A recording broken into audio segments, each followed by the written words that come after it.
Salut tout le monde. Aujourd'hui, ici maintenant, reçoit M. Gilles Fournier de DIRA Laval. Bonjour, M. Hamel, ça va bien? Ça va très bien, M. Fournier. Aujourd'hui, nous avons un grand thème, les droits des aînés. Nous allons avoir 3 blocs d'informations. Le premier bloc, si je ne me trompe pas, le premier bloc, ça va être sur les services de santé et services sociaux. Le deuxième bloc, Code civil du Québec. Et le troisième bloc, Code criminel, abus et violence. Monsieur Fournier, pourquoi DIRA de Laval s'est impliqué dans les abus et les droits des aînés? D'abord, c'est intimement lié. S'il y a des abus, est-ce qu'on n'aurait pas la possibilité, plutôt que de faire des discours sur la menace ou des choses comme celle-là, de parler des droits des aînés? Leur dire, il y a une porte de sortie. Il y a des droits que vous pourriez utiliser. Quel genre de droits peut-on utiliser? Il y en a plusieurs. Vous venez justement de mentionner les principaux. Ce que j'avais l'intention de vous présenter, c'est surtout des cas reliés à ce que les aînés utilisent le plus souvent comme problème, comme solution à leurs problèmes. Si on parle des services sociaux et des services de santé, où peut-on exercer ces droits? Bien, d'abord, je reculerai peut-être en arrière. J'ai remarqué que il n'y a qu'un article de loi que j'ai trouvé qui s'adresse aux aînés. Ah! Oui. C'est dans la Charte des droits et libertés, l'article 48, qui dit, je vais aller retrouver ça dans mes notes. On vous attend. Qui dit ceci. Toute personne âgée ou toute personne handicapée a droit d'être protégée contre toute forme d'exploitation. C'est la seule place où j'ai trouvé un article qui s'adresse spécifiquement aux aînés. J'ai même trouvé quelque chose qui vient du barreau.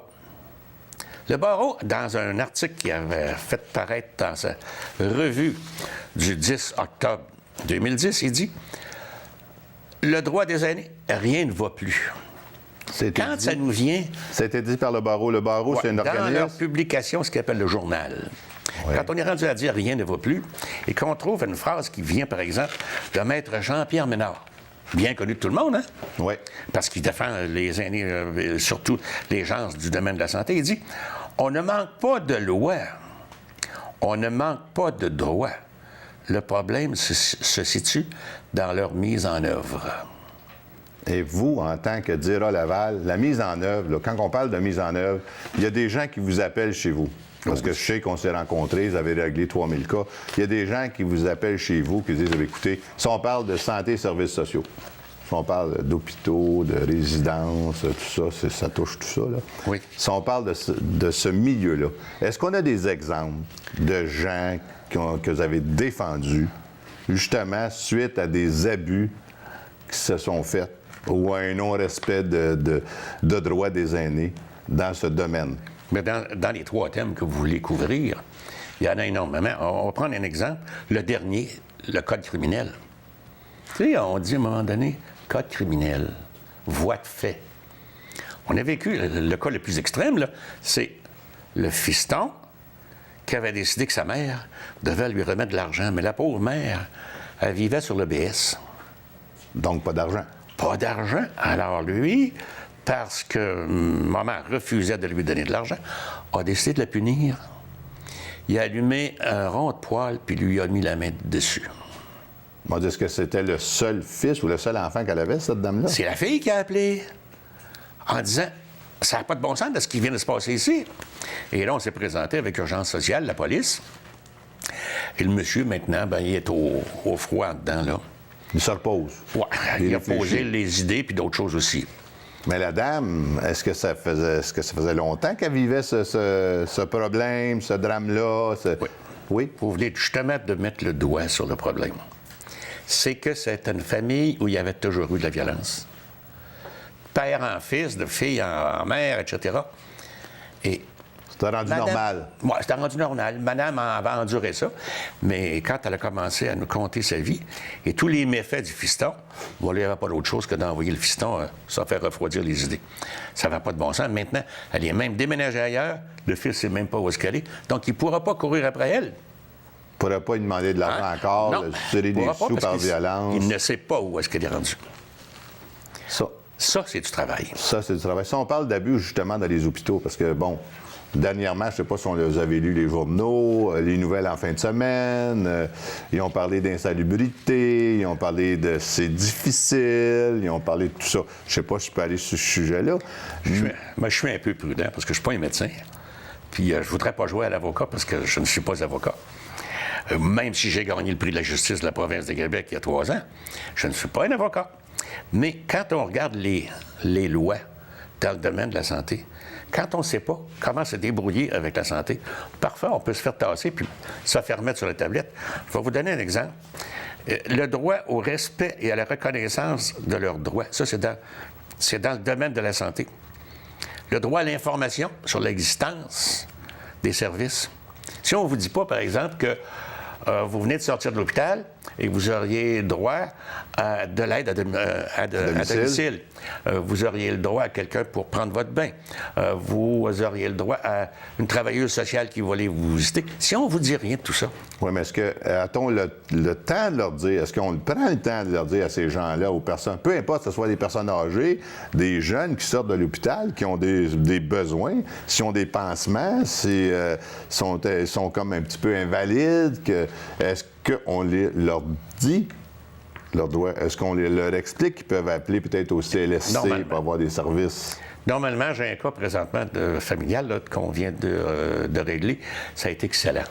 Parce que l'infirmière pivot est une femme dynamique, organisée, et tout s'est réglé dans un temps record. Mais on a des cas où je connais une patiente là, qui a changé de résidence.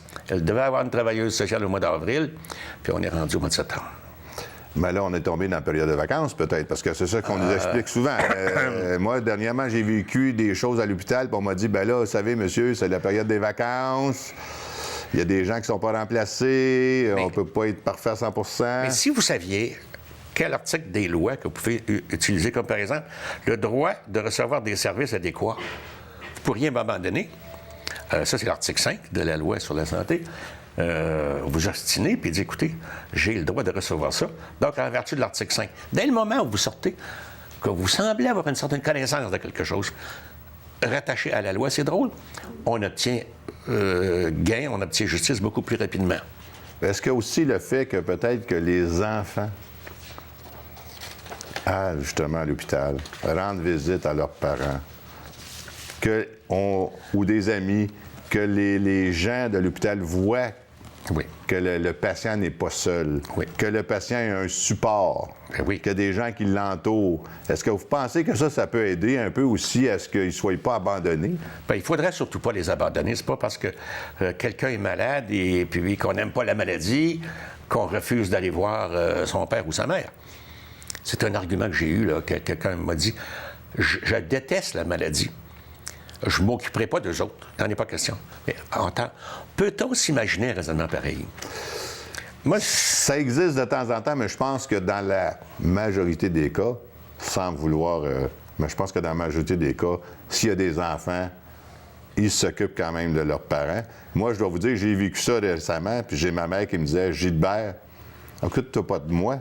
Tu as des enfants. Va t'occuper de ta famille, tes enfants. » Il a fallu que j'explique à ma mère que ma mère, c'était ma famille aussi. J'ai dit, maman, t'es ma famille aussi, fait que je m'occupe de toi aussi. Oui, c'est parfait. Mais voyez-vous, dans les articles que j'ai trouvés dans la loi, là, il y a l'article 6 qui dit le droit de choisir son professionnel ou son établissement. Essayez donc de choisir un établissement. Quand vous sortez de l'hôpital Sacré-Cœur et qu'on vous envoie un manu militari dans une résidence à Pierrefonds, et que la dame qui venait se plaindre de ça a dit, moi, je demeure à Laval-Ouest. Pour aller voir mon mari à Pierrefonds, ça me coûte 50 $ de taxi parce que je ne peux pas conduire. Ça a pris combien de pression pour convaincre de lui les autorités de lui trouver une place à cet homme-là dans Laval. Mais ce qui arrive souvent, c'est qu'on manque de place aussi. On manque de place énormément. C'est criant. Si on manque de place, s'il y a un emplacement disponible pour quelqu'un, on l'envoie, comme la madame ou le monsieur qui a été placé à Saint-Geneviève. Peut-être c'est le seul endroit qu'il y avait disponible pour l'instant. C'est un manque flagrant de place, mais ça, on verra ça dans une autre fois. Le droit d'être représenté. Ben là, à un moment donné, oui. dire, madame ou monsieur, qu'est-ce que vous faites là? Et dire, bien ça vous regarde pas. Êtes-vous son fils? Êtes-vous son mari? Êtes-vous un étranger? Mais la dame est seule. Et elle a demandé de l'aide à DIRA ou à un autre organisme. Il faut à ce moment-là lui faire signer un document comme de quoi elle nous autorise à la représenter. Et j'ai connu un cas où, même avec une procuration, le fils n'a pas pu avoir accès aux informations. Il voulait avoir le dossier de sa mère, connaître au niveau médical qu'est-ce qui lui était donné. Ça lui a été refusé. Mais est-ce que c'est sa maman qui ne voulait pas? Parce que ça aussi, ça peut arriver où les gens, on veut s'impliquer. Puis des fois, si le patient ne veut pas, la personne malade ne veut pas. Ah, si elle voulait, il n'y a pas de problème. Le droit d'avoir accès au dossier, tu sais, ça, c'est l'article 17. Ça, c'est très important de savoir où on s'en va, justement, quand on est à l'hôpital. Mais ça va terminer notre premier bloc. On va revenir dans un deuxième bloc où on va parler du droit civil, surtout de logement. Là, on va avoir bien du plaisir.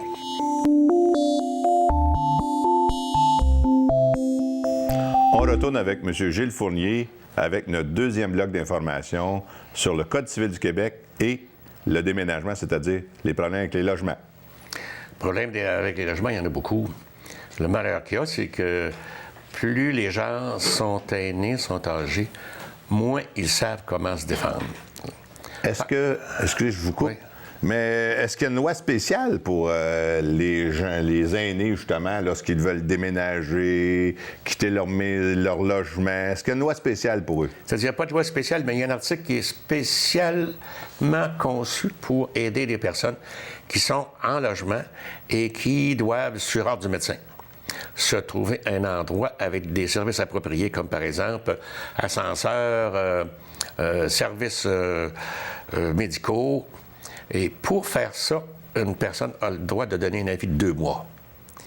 Malheureusement, il y a beaucoup de gens qui n'ont pas compris, qui vont donner un avis de 2 mois pour changer de la résidence où ils sont dans une autre résidence où ils n'ont pas plus de services. À ce moment-là, le propriétaire peut dire non, tu t'en vas pas dans un CHSLD, soins de longue durée, ou dans une résidence avec service parce que tu les as, les services ici. Donc, ce que vous me parlez présentement, c'est quelqu'un qui est en résidence présentement, une résidence personne âgée, avec service, qui voudrait, parce qu'elle n'est pas contente ou qu'elle n'aime pas ça, ou veut s'en aller plus près, ou peu importe, plus près de ses enfants, elle veut déménager dans une autre résidence avec service encore, puis elle se dit, bien moi, je vais prendre le 2 mois, puis je vais l'appliquer, mais ça ne s'applique pas. Mais en fait, cet article-là, le 1974, est surtout conçu pour aider les personnes qui sont déjà dans une résidence pour personnes âgées, mais sans service. Et que là, il décide, avec l'aide de l'infirmière ou de la travailleuse sociale, que ça n'a pas de sens. Madame a besoin de suivi, a besoin d'assistance quotidienne. Donc, si je suis votre cheminement, on est dans une résidence comme si quelqu'un avait un 2,5 dans une résidence qui n'a aucun service. Elle se fait manger, elle ne va pas de docteur, il n'y a pas d'infirmière, il y a peut-être un service de caisse populaire là, il y a peut-être un dépanneur, il y a peut-être une piscine. Mais là, la dame ou le monsieur en question, là, il est obligé d'avoir des services, il a besoin de soins tous les jours. Oui. Ou il n'est plus capable de se faire à manger. Il faut qu'il soit nourri. Oui, il peut avoir des services. Il peut avoir la salle à dîner. Mais s'il n'y a pas les autres services, comme par exemple une clochette pour sonner s'il tombe à terre, un système d'avertissement, une infirmière qui pourrait venir le voir parce qu'il ne va pas bien et il a tombé dans le corridor. Quand il n'y a rien de tout ça, bien là, vous êtes justifié, en vertu de l'article 1974, de demander de l'aide du médecin, un billet du médecin, un billet de l'infirmière, ou de la travailleuse sociale pour justifier votre transfert dans une résidence qui peut vous donner plus de services. Avec ce document-là, Oui. comme vous dites, un billet du docteur, Oui. d'une infirmière, services sociaux, il n'y a aucun problème Aucun. à canceller un bail Non. pour 2 mois. Mais dans le logement, il y a toutes sortes d'autres articles qu'on trouve assez cocasses et qui sont bien utiles. La jouissance paisible des lieux. Il y a assez de chicanes comme ça dans les gros blocs appartements où les gens se disent « il fait trop de bruit ». Où je me rappellerai toujours du monsieur qui était dans une résidence locative et qui avait un quadriporteur. Il sortait dans le corridor avec sa canne, puis il courait après les femmes dans le corridor. Hein?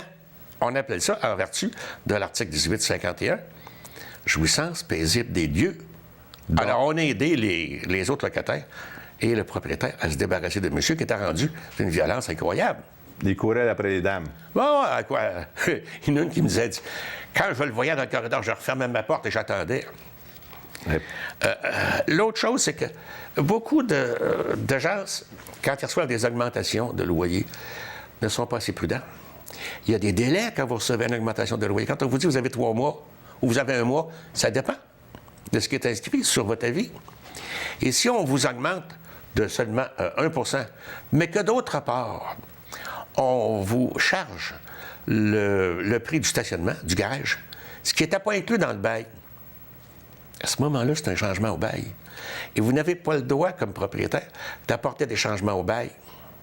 Donc, il y a des gens, donc les gens âgés, ou peu importe, n'importe qui doit s'informer. Mais est-ce qu'il y a des endroits comme vous, là, si les gens vous appellent à dire Laval, vous avez sûrement les informer là-dessus? Ah ben oui, écoutez, d'abord, il y a une chose.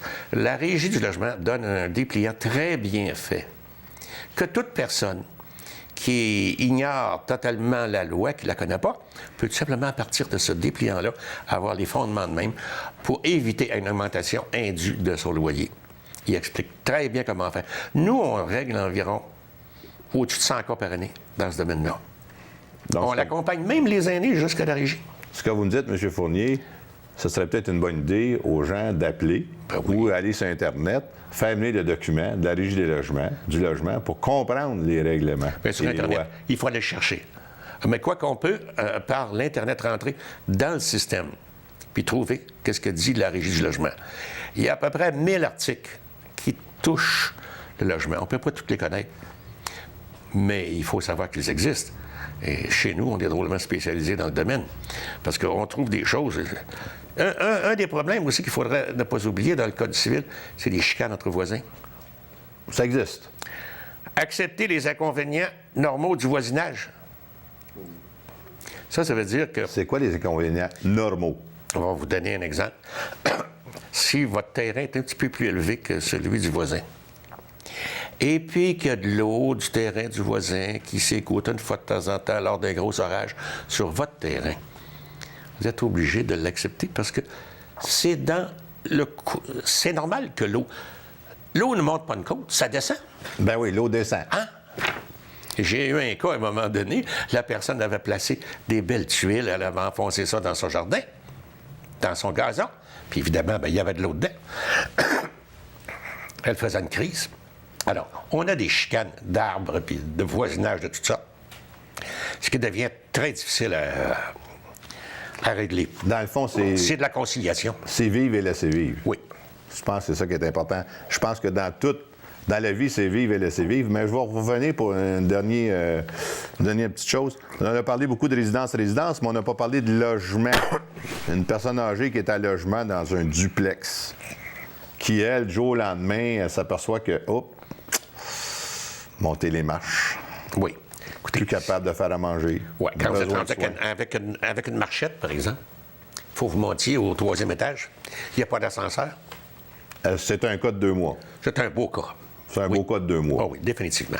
J'aurais aimé ça vous parler un petit peu des chats et des chiens, des animaux de compagnie. Je ne sais pas si vous voulez en parler. Je sais que vous m'aviez dit tout à l'heure que vous n'étiez pas avocat, là. Non, mais vous parlez de la zoologie, là. Hein? Zoothérapie. De la zoothérapie. Il y a des cas où des propriétaires vont consentir, même si dans le bail c'est marqué que vous ne devez pas avoir de chien ou d'animal de quelque sorte, Le propriétaire peut consentir, mais il y a des cas où ils ne veulent rien savoir à cause des autres locataires qui vont dire, bien, vous m'avez refusé d'avoir un chien. Comment ça se fait que vous allez accepter celle-là? Il y a des cas où, avec certains arguments médicaux, il y a moyen d'aller devant la régie du logement. Et si le régisseur est compatissant au problème, vous pouvez avoir une exemption, un changement. Mais là encore, si vous arrivez avec un chien de 250 livres, vous avez des grosses chances que le propriétaire va dire non. Oui, parce que récemment, écoutez, j'ai vécu une expérience. Quelqu'un rentre dans une résidence, un SCHSLD, et on lui dit que si elle veut avoir un petit animal de compagnie, il n'y a pas de problème. Oui. Conditionnel à ce que cet animal reste dans la chambre et il ne fasse pas de bruit. Un petit animal. Ça peut être un oiseau, ça ne fait pas grand bruit, hein? Ça peut être À part de chanter. ça dépend de l'oiseau. Si c'est un perroquet, des fois, on peut être surpris. Ouais. Et du langage aussi qu'il peut employer. Bien, M. Fournier, encore une fois, on vous revient dans 7-8 secondes et on passe à l'autre étape qui est le code criminel. Ça me fait plaisir.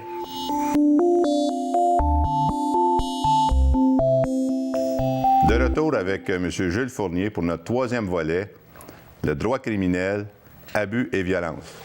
Oui, effectivement. Quand on parle d'abus de violence, on peut facilement se rapprocher du droit criminel. Je pense, par exemple, aux agressions physiques, les voies de fait, les menaces, la cruauté mentale, les faux, l'extorsion. Est-ce que ça existe? Oui. Ça existe. Au début de l'émission, j'ai donné un exemple. Lorsque je parle de séquestration, je me rappellerai d'un cas que m'a conté une de nos intervenantes. Elle est arrivée à un endroit. Parce que c'est la fille de madame qui avait appelé. Elle cherchait sa mère. Son fils, pour la punir, parce que elle refusait encore de lui donner de l'argent, avait pris sa mère, l'avait enfermée dans un garde-robe, puis l'avait laissée là depuis 1 heure, sans lui donner une chaise, absolument rien. Mais là, c'est un... Alors là, la fille, puis nous autres, on arrive là, puis on trouve madame dans le sous-sol, Dans le garde-robe, dans le garde-robe, on appelle la police. prêt à s'écraser. Ça fait que là, madame sort et dit, je vais y montrer, elle, à m'écouter. Il avait uriné dans un pot, puis lui a vidé ça sur la tête. Devant vous. Oui, devant notre intervenante. Malheureusement pour lui, elle avait un portatif 911, c'était vite fait, et monsieur a été enfermé parce que c'était la séquestration, mais c'était une voie de fait grave. Ben, je comprends. On ne Là. peut pas s'imaginer des choses comme Ben non, ça. c'est pas... C'est comme les menaces, hein? Dire, ma maudite, je vais te casser la gueule, tu vas y goûter, Ou je vais te tuer, ou... je vais te tuer. Ben, à partir de ce moment-là, vous n'avez rien qu'à appeler la police. On a un service à Laval tout à fait unique qui s'appelle Urgence sociale Laval. Il n'y a pas d'autres villes qui ont la même chose. Et c'est merveilleux. Nous, on travaille main dans la main avec eux. Et à toutes les fois qu'on a des cas extrêmes comme ceux-là, comme on n'est pas les policiers, on les appelle et on y va avec eux. Et je suis surpris à chaque fois de la rapidité d'exécution. On a vu du monde se voir enfermé en 2 temps 2 mesures parce que le fait était trop grave. Vous appelez ça urgence sociale? Urgence sociale Laval. C'est un organisme qui est relié à la police de Laval, avec lequel on travaille régulièrement.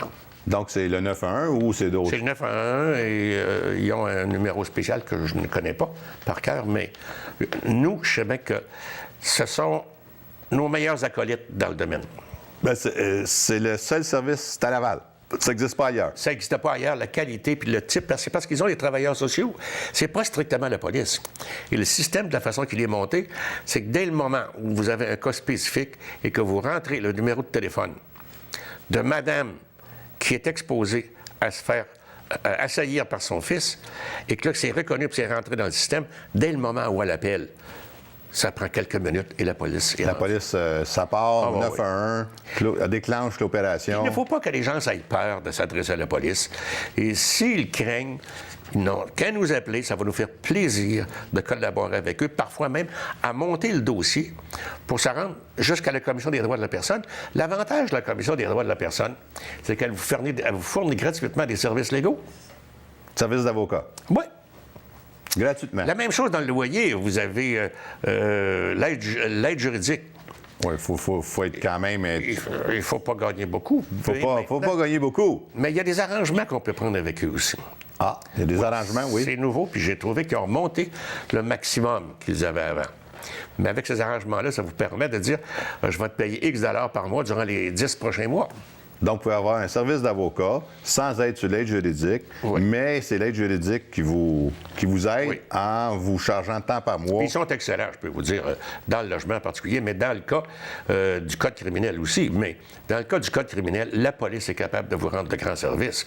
Bien, comme vous dites, c'est que les gens âgés ont une peur bleue d'appeler la police. Ils ont une peur bleue de déranger. S'ils ne savent pas si c'est correct.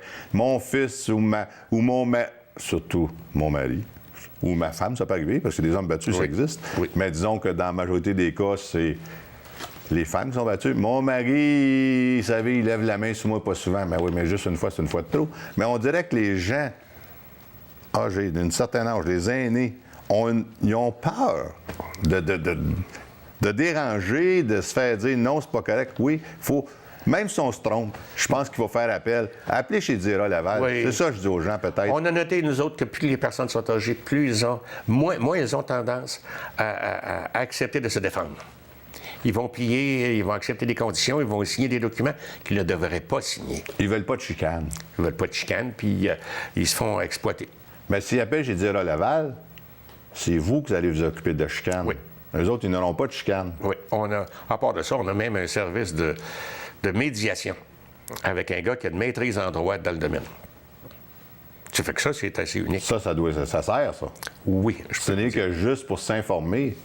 Parce que c'est ça, là, souvent, les personnes. Ils ont peur, ils ne connaissent pas les lois, ils ne connaissent pas leurs droits. Il s'agit de vouloir s'informer. La première chose à faire, c'est de s'informer. C'est quand il faut faire attention à certaines allégations.